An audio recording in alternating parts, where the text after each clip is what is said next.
हर की छोटी है छोटी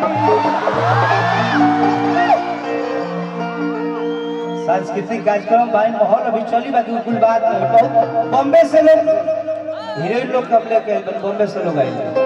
आप सब शांति खाली बैठा रहे और हमारे मंटन भाई के प्यार का आशीर्वाद आप सब बोल रखिएगा जी।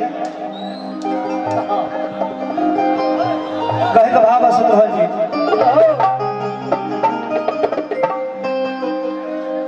ओ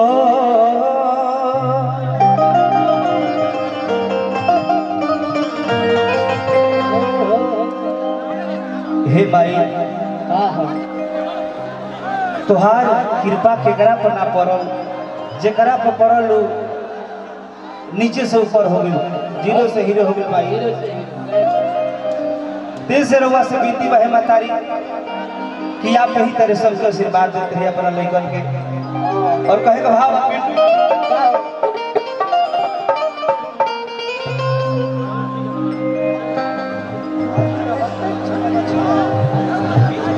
भाई भाई भाई भाई हई तनी बीच में दिक्कत करता।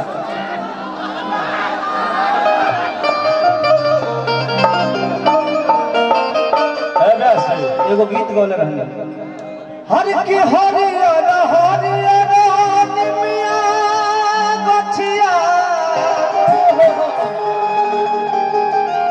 अरे हरी हरी पतैया है। ये भाई बैठे दिए सिपाही जी बैठे तो होलो कोई जगह मिलल बरहे दे भाई लोग। आप सबके दिल से धन्यवाद बा कि आप सब हमारा ऐसा सरकार के दू ताला पर चढ़ के देखत तनी बड़ी रिक्स में आप सब देखत तनी छाजा के तनी पीछे आप सब हो जाए हमार भाई रउआ सब रहब तो हम रहब रउआ सब को कुछ हो जी तो हमरा बड़ा दुख होई कि रउआ सब के हमरा बस कुछ हो गई। अरे की हरियर हरियर निमिया गछिया संतोष भैया ना संतोष भैया लाखों पुरस्कार दिली करो योगदान बा बोला बड़ी फोर्स कइले। अरे हरियर हरियर निमिया गछिया अरे हरी हरी पतैया है संजय भैया। अरे ताही गछिया अरे झुलुहा लगा के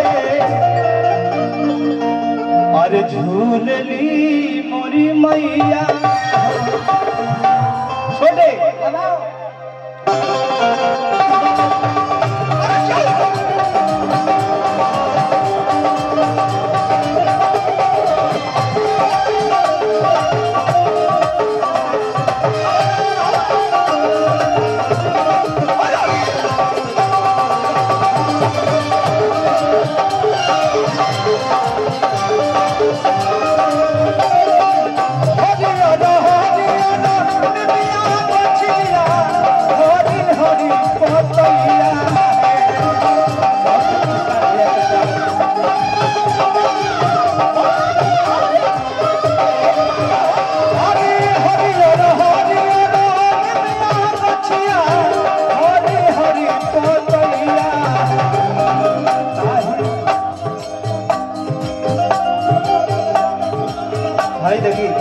मंटन भैया के चाचा जी शिव वर्मा जी 500 रुपए पुरस्कार देनी भतीजा का प्रतिष्ठा बना रहे ताही गछिया झुलवा लगा के झूलेली मोरी मैया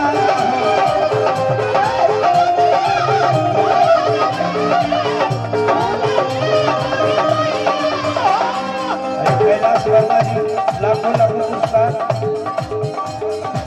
शंकर यादव प्रधान मधुपुर जी और 15 साउंड हमारे बाबा आशीर्वाद लगाते हैं।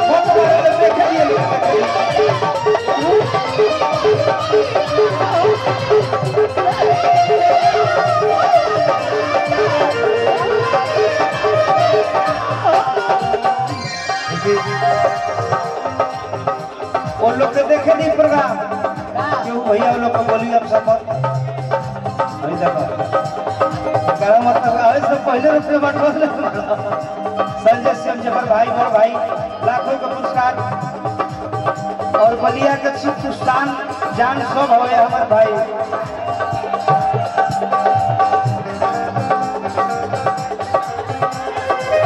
देखिए कहे तो भक्त भाव का रे समर्थ कर लावत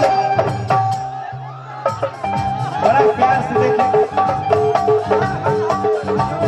बहुत कई प्रकार से देखी ना अच्छा लोग आवेला लोग रे समर्थ कर लावत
गाने दे रही है गीतकार कृष्णा बेदर्दी भैया का शानदार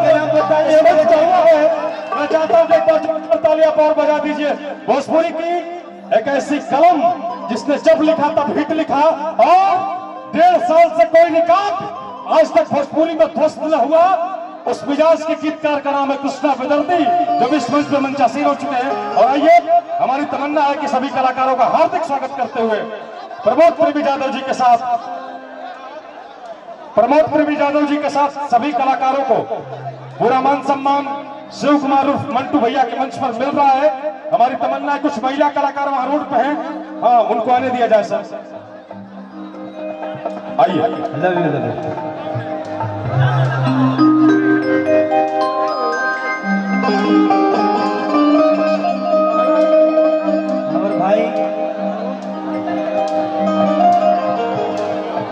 स्पेस कम बा मंच पे चलो सबके दिल से भाई खोलवा करो। देखिए आई इस सभा में कृष्णा भैया के भू आगमन भाई कृष्णा बेदर्दी जी के बड़ी सौभाग्य और जल्दी मंच पे आइए। कलकार लोग इजा खड़ा बा लेकर कोई लोग लेकर बता संतोष जी कलकार लोग के लेकर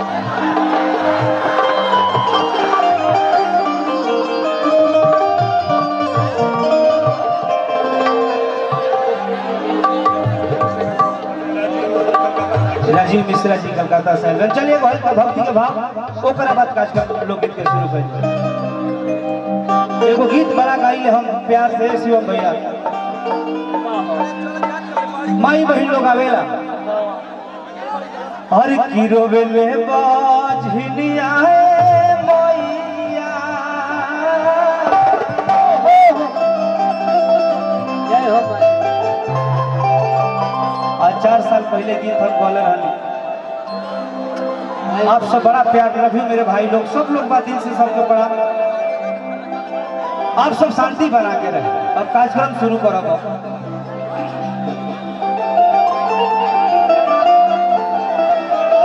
एगो बाझिन औरत माई से कहत है का कहो ए बाबा तंडीले देख दे महाराज जी अरे गिरो बेले बाझिनिया मैया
धन भरल बा धन